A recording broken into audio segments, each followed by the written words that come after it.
ఒకటి ఏంటంటే ఒకవైపు వీఆర్ రన్నింగ్ అగేన్స్ట్ టైం. నిరుద్యోగులు వాళ్ళు అంటున్నారు మేము ఏళ్ల తరబడి వెయిట్ ఉన్నాము, but there are so many unresolved issues. If you can't make it right now, correct, and that you continue to do Tamil Nadu and Andhra Pradesh. So అది మరి గవర్నమెంట్ ఈ విషయం ఆలోచిస్తున్నా, ఎందుకంటే యూత్ ఒక దగ్గర వాళ్ళు హెసిటేట్ చేస్తున్నారు, వాళ్ళకేం చెప్పడం లేదు. డిఎస్సి వస్తుందా అంటే వస్తలేరు అంటారు కొందరు, కొన్ని పోస్టులు కమల్నాథన్ కమిటీ అంటారు. But there are fundamental issues like rationalization of grouping ఈ services. Unless you set it right now, then again you are heading in to chaos. కాబట్టి ఐ థింక్ గవర్నమెంట్ కానీ తర్వాత పబ్లిక్ సర్వీస్ కమిషన్ కానీ ముందుకు వచ్చి ఒక డెఫినెట్గా క్లారిటీ ఇవ్వాల్సి ఉంటుంది. ఎందుకు, why if they are delaying, why they are delaying, it is for their own good. ఇవాళ చంద్రశేఖరరావు గారు అసెంబ్లీలో మాట్లాడుతూ కూడా అన్నారు, అఖిలపక్ష కమిటీలో కూర్చొని నిరుద్యోగులకు 5 years పెంచుదామా, 10 years అగ్రి అంటే 10 years కూడా పెంచుదామని ఆయన అన్నాడు. కాబట్టి క్లారిటీతోనే ఒక మెసేజ్ యూత్కు వెళ్తే I think we can address these issues. Salimuddin साहब आप भी आए, तो he is Gazetted Officers Association Organizing Secretary. ఇప్పుడు నేను ప్రొఫెసర్ రమా గారిని మాట్లాడవలసిందిగా కోరుతున్నాను. Thank you, Sudhakar Gaud garu. Let me at the outset, should I make an apology or because I'm not at all an administrator. I know very little about administrative services, and I have never taught even in a coaching center that coaches, to which most students from university go to these coaching centers to join services. I have never taught there also. So I have really very little idea about services. And I'm glad, I also feel enlightened listening to this. As a member of the Public Service Commission, as syllabus committee, not really anything, I confine myself to syllabus and what my own understanding of the syllabus, how it should be, what it has been, etc. I'll confine myself only to that. Enchedante naaku services gurinchi antaga teliyadu. Nijangane rationalize cheyyali, ఎన్నో విషయాలు rationalise చేయాలి అని చేతంటే చాలామంది ఇప్పుడు ఉద్యోగాల కొరకు చూస్తున్నారు. ఆ కమల్నాథన్ కమిటీ రిపోర్ట్ రాలేదు, జోన్స్ ఉంటాయని ఇవన్నీ వింటున్నవే, కానీ ఇప్పటిదాకా ఇంకా ఏమీ క్లారిటీ రాలేదు. ఎట్లా వస్తాయి, ఎన్ని పోస్ట్ వస్తాయి అనేది కూడా తెలీదు. కానీ ఒక విషయం మాత్రం నిజమే, చాలామంది చాలా ఆశతోటి ఎదురు చూస్తున్నారు. ఉద్యోగాలు వస్తాయి, ఎన్ని వస్తాయి, ఎంతమందికి వస్తాయి అనేది అది చూడాల్సిన విషయము. అయితే public service commission syllabus committee had little to do with it. So all that we did was we looked at the syllabus and suggested some what ever changes etcetera, and it was for the government to make the announcement about jobs. That's what. So I will confine myself how we visualize the syllabus and what my own understanding of how the syllabus for Public Service Commission, these services should be. I too really didn't know much about these, services 1, 2, 3 and so many kinds of services from bottom to top, and what is the kind of exam that they have to go through. Obviously there are different kinds of exams for all of them.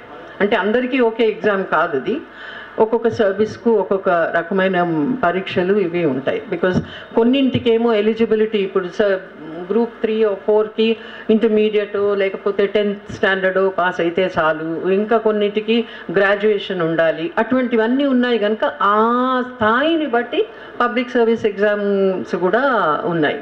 So అవి మేము చూసింది. Now, before I go to those questions which came up in for discussion on syllabus, I'd like to state a few things about university syllabus. ఇది ఎందుకు అంటే ఈ చాలా మటుకు ఈ పై స్థాయి సర్వీసెస్కు పరీక్షలకు వచ్చే వాళ్ళంతా ఎవరు, గ్రాడ్యుయేట్సో లేకపోతే ఇంటర్మీడియట్ పాస్ అయిన వాళ్ళు కానివ్వండి, గ్రాడ్యుయేట్స్ కానివ్వండి, కాలేజీ నుండి వచ్చేవాళ్ళు. అయితే యూనివర్సిటీ చదువులు, స్కూల్ చదువులు ఎట్లా ఉన్నాయి అనేది పెద్ద ప్రశ్న. హైయర్ ఎడ్యుకేషన్ గురించి చెప్పాల్సి వస్తే మనకు తెలుసు కొథారీ కమిషన్ అసలు ఎడ్యుకేషన్ పాలసీ అనేది కనుక చూసినట్లయితే కొథారీ కమిషన్ నుంచి దాని తర్వాత వచ్చిన కమిషన్లు ఎన్నో ఉన్న ఈ కమిషన్ రిపోర్ట్స్ అన్నీ కూడా చివరకు యశ్పాల్ కమిటీ 90sలో వచ్చినటువంటి కమిటీ, ఆ కమిటీలో కూడా యూనివర్సిటీస్ ఎట్లా ఉండాలి, టీచింగ్ ఎట్లా ఉండాలి, పరీక్షలు ఎట్లా ఉండాలి, చాలా విషయాలు వచ్చాయి. దాని తర్వాత ఫారిన్ యూనివర్సిటీస్ రావచ్చా రాకూడదా అనే విషయంలో I remember Yashpal committee was not at all in favor of getting these, but we need to improve the ఉన్న యూనివర్సిటీస్ అన్నిటినీ ఎట్లా ఇంప్రూవ్ చేయాలి అనేది. సో ఇవన్నీ కూడా ఏంటంటే యూనివర్సిటీ విద్యకు సంబంధించినటువంటివి, హైయర్ ఎడ్యుకేషన్కు సంబంధించినటువంటి విషయాలు. మేము ఇప్పుడు కూడా అదే జరుగుతుంది. గ్రాడ్యుయేషన్ వరకు పిల్లలు కాలేజీలో క్లాసులకు సరిగ్గా వస్తారు. BA classes they most of them attend regularly. MA క్లాసెస్కి వచ్చేసరికి ఫస్ట్ సెమిస్టర్లో వాళ్ళు వస్తారు, ఇంకా దాని తర్వాత మానేస్తారు. ఎందుకు అనంటే సర్వీస్ ఎగ్జామ్స్ దగ్గరకు వస్తున్నాయి కనుక వాటికి మేము ప్రిపేర్ కావాలి అని సెకండ్ అండ్ థర్డ్ సెమిస్టర్కు ఎవరూ రారు. పిల్లలు వచ్చేది ఒక మొదటి నెలలో ఒక 2 నెలలు వస్తే ఎక్కువ, దాని తర్వాత ఒకళ్ళో ఇద్దరో వస్తే వస్తారు. నా అనుభవం అది అని అనుకుంటా. ఇప్పుడు కూడా చాలా పెద్ద మారలేదు, అదే ఉంది. MSCకి వచ్చేసరికి MSC కాతనే మేము MA వచ్చేసరికి సెకండ్ థర్డ్ సెమిస్టర్లో పిల్లలు రారు. ఏం చేద్దంటే సర్వీస్ ఎగ్జామ్స్ కొరకు ప్రిపేర్ అవుతున్నారు. అంటే దాన్ని బట్టి నాకు తెలిసింది ఏంటంటే గ్రాడ్యుయేషన్లో ఉన్న knowledge that is enough for ఈ సర్వీస్ ఎగ్జామ్స్ కొరకు అపియర్ కావడానికి సరిపోతుంది అనేటువంటిది. అయితే ఆ గ్రాడ్యుయేషన్లో కూడా ఉన్నటువంటి చదువులు ఎట్లా ఉన్నాయి అని మనం చూసినట్లయితే to the best of my knowledge, నా అనుభవంలో చెప్తున్నా నేను, a gradual decline in standards you can see it, and exams became like something like ఏ 4 లైన్లో రాస్తే పాస్ అయిపోవచ్చు అనేటువంటిది ఇది వచ్చింది. ఇంతకుముందు వివేక్ గారు చెప్పారు పరీక్షలు అనేవి ఎట్లా ఉండాలి అనేది, అది ఒక డిస్కషన్ అయింది. ఈ written exam plus service commission మొన్న అయిన డిస్కషన్స్లో రిటన్ ఎగ్జామ్ ఒకటి, ఇంటర్వ్యూ ఒకటి. ఆ రిటన్ ఎగ్జామ్ అనేది ఎస్ఏ టైప్ ఉండాలా లేకపోతే ఆబ్జెక్టివ్ టైపే ఉండాలా అనేది. ఈ ఆబ్జెక్టివ్ టైప్ అనేది ఎట్లా తయారైంది అని అంటే 100 questions ఉంటే whichever way you tick, some are bound to be correct, isn't it? I mean, you just keep ticking, some are bound to be correct. And probability. అంచేత ఇది ఆబ్జెక్టివ్ టైప్తో పాస్ అయినంత మాత్రాన ఒక వ్యక్తికి ఆ సబ్జెక్టుకు సంబంధించిన నాలెడ్జ్ ఉంది అని ఎంతవరకు అనగలుగుతాం మనం? That's a major question. So most of I'm personally very critical of this objective type. To some extent we can have, but in some subjects I don't see how in history or in social sciences you can have an objective type. Maybe which year did the Indian National Congress was established, or some such things, dates and things you can have, but many other things which need critical understanding you can't have an objective type. So this was one question that was, because ippudunna service exams lo objective type chaala unnai, most quite a few of them have. Now one thing I must say, మొన్న service కమిషన్లో it was very clear, ఇప్పుడు ఏమీ కూడా major changes అనేవి ఉండవు. ఇప్పుడున్న దీంట్లో major changes అనేవి ఉండవు. ఎందుకంటే టైం లేదు, ఎక్కువ పిల్లలకు కష్టం అవుతుంది అని చెప్పేసి మేజర్ చేంజెస్ ఏవి ఉండవు. చాలా మటుకు అదే సిస్టమ్ అదే కంటిన్యూ అవుతుంది. తర్వాత మాత్రం సిలబస్లో తప్పనిసరిగా కొన్ని మార్పులు తీసుకురావాలి, సిస్టంలో కూడా బహుశా మార్పులు తీసుకురావాల్సినటువంటి అవసరం ఉంటుంది అని. అయితే ఇప్పుడు మీరు చెప్పినట్టుగా రేషనలైజ్ చేయడం అనేది సర్వీసెస్ ఇవి ఎంతవరకు జరగగలుగుతాయి అనేది అది పెద్ద ప్రశ్న. I totally agree with you that this needs to be discussed and perhaps we need to make our own recommendations to the government about rationalising these services. అయితే సిలబస్కు సంబంధించిన విషయంలో మాత్రం కొన్ని సబ్జెక్ట్స్ తప్పనిసరిగా పేపర్స్ ఆ సిలబస్లో మారాలి. చాలా విషయాల్లో ఎక్కడైతే ఆంధ్ర అని ఉందో, history of Andhra, culture of Andhra Pradesh అటువంటివి ఉన్నాయో ఇవి కొంతవరకు తెలంగాణ హిస్టరీ, తెలంగాణ కల్చర్ ఇవి రావాలి అనేది అది they was an understanding on that. అయితే తర్వాత సిలబస్లో ఇంకా మార్పులు రావాల్సిన అవసరం ఉంది. ఇప్పుడు రాడికల్ చేంజెస్ చేయకూడదు అని, to enable the students to appear for the exam. ఎంచేతంటే ఇప్పటికప్పుడే పూర్తిగా మార్చేసినట్లయితే పిల్లలకు కష్టం అవుతుంది అని చెప్పేసి నో రాడికల్ చేంజెస్ అనుకున్నాం. అయితే తెలంగాణ గురించి మార్పులు కనుక వచ్చినట్లయితే, తెలంగాణ హిస్టరీ ఇటువంటివి వస్తే after all our students do know something, it will help them, they may not be much difficulty అనేది ఒక అండర్స్టాండింగ్ అనేది వచ్చింది.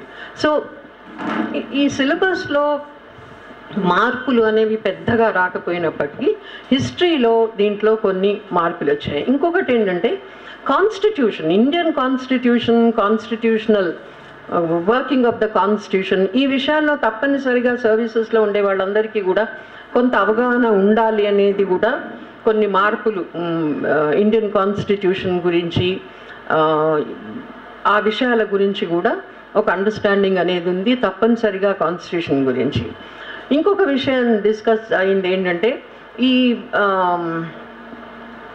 ఇంటర్వ్యూస్, మీరు అన్నారు ఇంతకుముందు ఇంటర్వ్యూస్ అనేవి పెట్టినట్లయితే మరి దీని ప్రకారంగా అంటే ఇన్ని మార్క్స్ వచ్చిన వాళ్లకు ఇంటర్వ్యూ అనేది పెట్టవచ్చు అని, అంటే those who have got the minimum marks or whatever some marks, they can appear for the interview. But interviews అనేవి పెట్టాలా వద్దా అనేది కూడా, అయితే కొన్నింటికి ఇంటర్వ్యూస్ అనేవి ఉండాలి అనేది, ఇంకా కొన్నిటికి I don't remember which don't have, but interview అనేది కూడా చాలా డిస్కస్ అవ్వడం జరిగింది. మీరు అన్నట్టుగా రిటన్ ఎగ్జామ్లో ఏమీ రాకుండా ఇంటర్వ్యూ చేసి అక్కడ మన ఎదురుగా కూర్చున్న మనవాడైతే వడ్డించేవాళ్ళు మనవాళ్ళు అయితే అన్ని దొరుకుతాయి అన్నట్టుగా ఆ ఇంటర్వ్యూస్ అనేవి మాత్రం తప్పనిసరిగా ఇటువంటి వాటికి దారి తీస్తాయని అది కూడా చాలా చర్చించబడ్డది. అంచేత సిలబస్ ఎట్లా ఉండాలి అనే ఆ విషయంలో జనరలీ తెలంగాణ గురించి ఉండాలని, తెలంగాణ హిస్టరీ, కల్చర్ వీటి గురించి తప్పనిసరిగా ఉండాలి అనేది. ఇంకొకటి ఏంటంటే కొన్ని పేపర్స్లో మ్యాథ్స్ కంటెంట్ ఎక్కువగా ఉంది అనేది కూడా ఒక కంప్లైంట్ వచ్చింది అప్పుడు. మ్యాథ్స్, టెక్నాలజీ ఇటువంటివి కొన్ని ఎక్కువగా ఉన్నాయి అనేది. So that was also something, how do you, but there was also this feeling that many students today know much more of technology and computer systems, ఇవన్నీ కూడా వాళ్ళకు మనం అనుకున్న దానికంటే ఎక్కువగా తెలుసు అనేది కూడా అది వచ్చింది. So that is one thing, that was also part of the syllabus, that they should have some minimum technical knowledge, computers, etc. So ఒక్కొక్క పేపర్లో ఒక్కొక్క రకంగా అంటే depending on what the service and what the qualifications to appear for that service, these were discussed. Now in my own understanding, ఈ subjects అన్నీ కూడా, take for example constitution, Indian constitution are history అనేది మార్చాలి, Indian constitution గురించి ఉండాలి, Telangana culture గురించి ఉండాలి, తెలుగు భాష ఫర్ ఎగ్జాంపుల్ తెలంగాణ భాష అనేది, ఇవన్నీ కూడా how do we introduce them in these papers. So we have to write Telangana history. ఇప్పుడు కొంత రాయాలి, పాత వాటిలలో పుస్తకాల్లో ఉన్నటువంటి బయాసెస్ ఇవన్నీ కూడా తీసేట్టుగా కొత్తగా మనం చర్చించాలి, రాయాలి అనేది. So one of the things I feel strongly, and I said it also, when you are writing history for Telangana text books for either schools or colleges or for services, those who appear for services, it's very important that they know history of Telangana. But we are writing history of Telangana, ఎట్లా రాస్తాం మనం? ఆ history రాయడం అనేది మనకందరికీ తెలుసు ఈ రోజుల్లో అది ఎంత కాంప్లెక్స్ సబ్జెక్టు. నాకు తెలిసిన హిస్టరీ ఇదే సరి అయింది అని ఇంపోజ్ చేయడమా, లేకపోతే హిస్టోరియోగ్రఫీ అనేది తప్పనిసరిగా ఉండాలి అని నేను అనుకుంటాను. అంటే చరిత్ర ఒకటే కాదు, చరిత్రలో ఉన్న బయాసెస్ అన్నీ కూడా పిల్లలు నేర్చుకొని ఆ బయాసెసే, అది whether it is about the Nizam or whether it is about the Andhra state or whatever it is, the way we write history, the way we understand history is very important. How do we write history? What is historiography? What are the sources of history? అంచేత history writers అందరికీ కూడా డిస్కషన్స్లో వచ్చింది ఇది. తప్పనిసరిగా కొంత ఈ biases అనేవి లేకుండా హిస్టరీ, తెలంగాణ హిస్టరీ రాసేటప్పుడు కూడా ఇప్పుడు అక్కడ ఆంధ్రాలో అన్నట్టుగా తెలంగాణ పేరే తీసేస్తాము, ఏమి ఉండకూడదు అన్నట్టుగా కాకుండా we need to be critical about history, write a critical history of whatever has happened, ఇప్పటిదాకా జరిగింది. But write a history of Telangana that is closer to that is based on certain sources of history, that is based on a certain understanding of historiography. అంచేత ఈ history writing అనేది ఇవన్నీ కూడా ఆ రాసే పద్ధతి ఇవన్నింట్లో కూడా చాలా we need to put give a lot of thought to this అనేది ఒకటి all of us felt, and I strongly feel that we need to really look at it. ఇంకోటి సిలబస్ అనేది ఎట్లా ఉండాలి, సిలబస్ ఒక రిటన్ ఎగ్జామ్, ఒక interview అయినంత మాత్రాన can we say that the candidate is really fit for services? Because ఈ services అంటే you are dealing with people, you are not dealing just with files, it is dealing with people, addressing the needs of people in different localities, in different zones or whatever it is. So oka prashna endante, whether in interviews or written exam lo you can't make out, or even in written exam syllabus ఏంటి అనే దాన్ని బట్టి వీళ్లకు మన సమాజం గురించి ఎంత తెలుసు, తెలంగాణ సమాజం గురించి కానీ భారతదేశంలో సమాజం గురించి ఎంత తెలుసు, దీనికి సెన్సిటివిటీ అనేది ఉందా? How do we address that question of sensitivity to our issues? This was one question that was addressed. How do we understand by what they have written and the interviews how sensitive they are to, because after all administrators have to be sensitive to the issues of the people and to the area where they are. అంటే ఎక్కడున్నారో వాళ్ళు స్థానికంగా అక్కడ సమస్యలు ఏంటి, వీటిని ఎట్లా deal చేస్తారు ఆ సమస్యలను అనేది చాలా ముఖ్యం. అది ఒక రిటన్ ఎగ్జామ్, ఒక ఇంటర్వ్యూ తోటి తెలిసిపోతుందా అనేది కూడా ఒక ప్రశ్న. So there was this understanding, there was this discussion that we need to really inculcate that sensitivity among the people. But in my view, this doesn't happen at the level of service exam. It has to happen right from schooling, from training, అన్నింట్లో కూడా చిన్నప్పటి నుండి రావాలి అవన్నీ కూడా. And unfortunately our education system has become such a in my view, there is such a crisis in our education system. ఇప్పుడు KG to PG అంటున్న వ్యవస్థలో కూడా అది ఎట్లా నడుస్తుంది, ఎట్లా అవుతుంది అనేది ఇప్పటికీ మనకి ఇంకా అవగాహన లేదు. ప్రభుత్వ స్కూల్స్ అనేవి ఎట్లా వాటిని అభివృద్ధి చేయగలుగుతాము, ఏ విధంగా అక్కడ ఉండే సిలబస్సే కాదు, టీచర్స్ కానీ అక్కడ ఉండేటువంటి even structures, administrative structures and buildings. What about the government schools buildings? ఎన్నో సమస్యలు ఉన్నాయి. వీటన్నింటినీ కూడా ఎట్లా అడ్రస్ చేస్తామనేది అది విద్యా వ్యవస్థకు సంబంధించినటువంటిదే నా దృష్టిలో. సో ఈ సెన్సిటివిటీ అనేది అడ్మినిస్ట్రేటర్స్లో రావాలి అని అంటే ఎన్నో విషయాల గురించి మనం మాట్లాడవచ్చు. I will give you one example.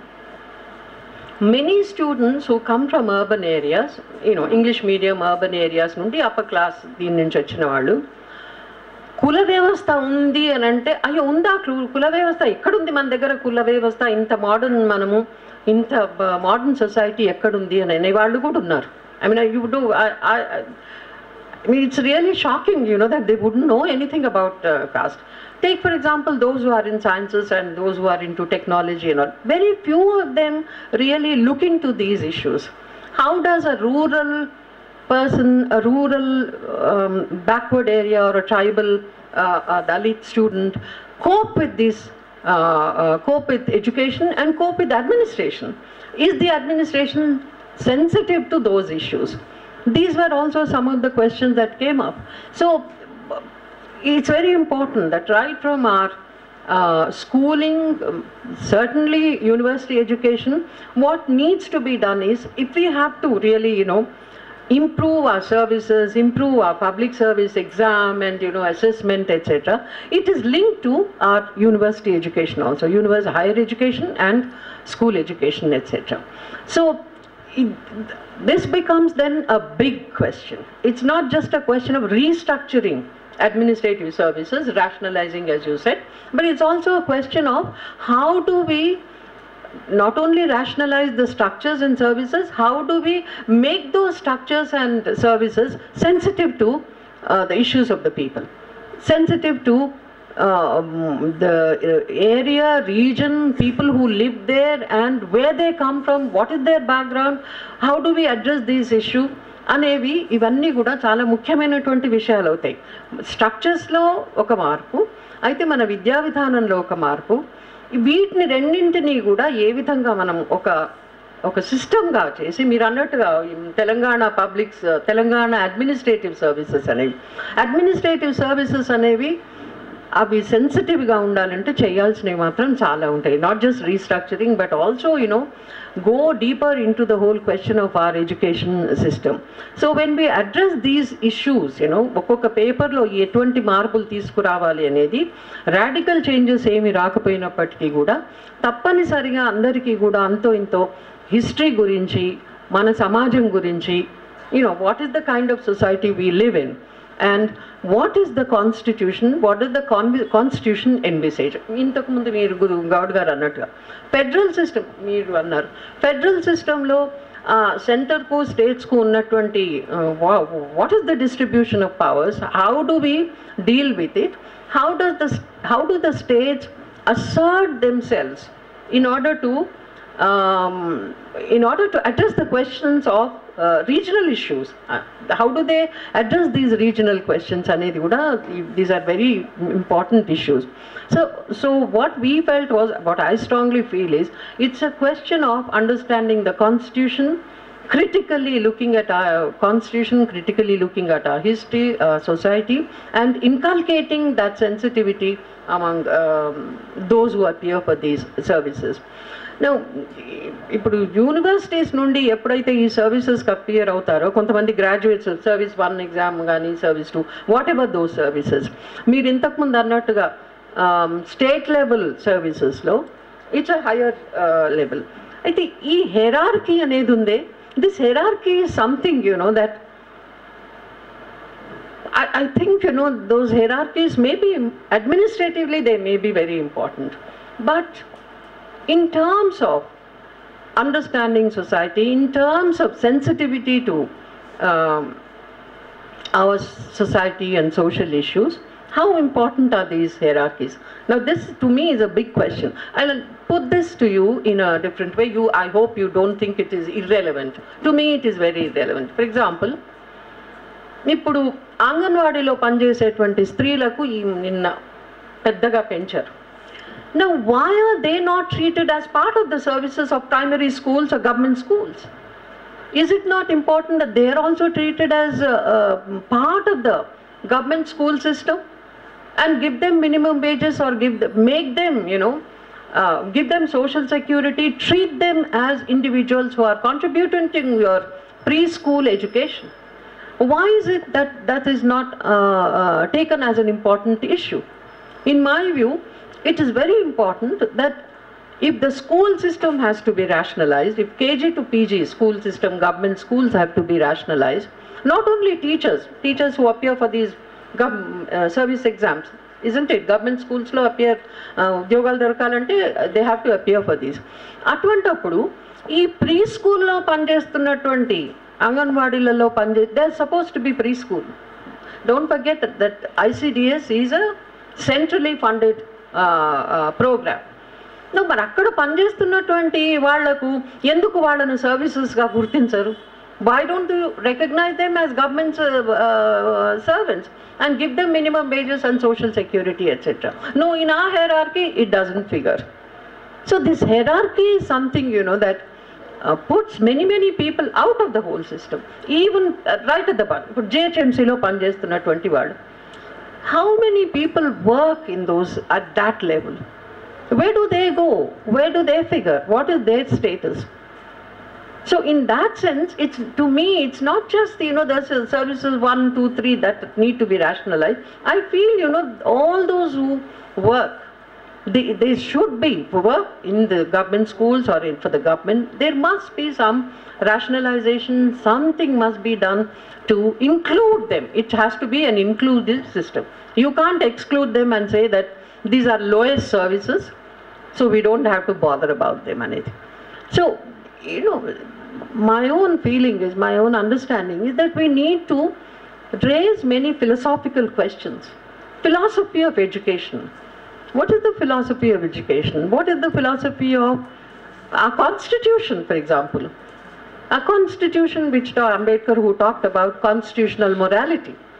Unless we go deeper into these questions, merely restructuring may not help. That is very important. I'm not at all saying that they're not important. But along with that, we also need to raise these important questions, whether it is about the syllabus or whether it is about services or whatever. Let me tell you one thing, in the 70s when the university became crisis-ridden, as teachers, I used to feel, but why are we teaching? What are we teaching? The students who come to the classes don't seem to have anything to do with what we are teaching. We teach, government by the people, for the people, of the people, but the government is neither for the people, nor of the people, nor, of the people. So, because, the community of students who joined from 60s onwards, who joined universities, were completely different. Their problems were never addressed in the universities. From the rural areas, from the tribal areas, those students who came, what would they know what the American Constitution is, what does this thing? But you were not talking about their problems. So there was a whole crisis in the university system, in the syllabus. I think, that is why when we address Public Service Commission exams, etc., Public Service Commission restructuring, we need to really look at many more issues, many issues of crisis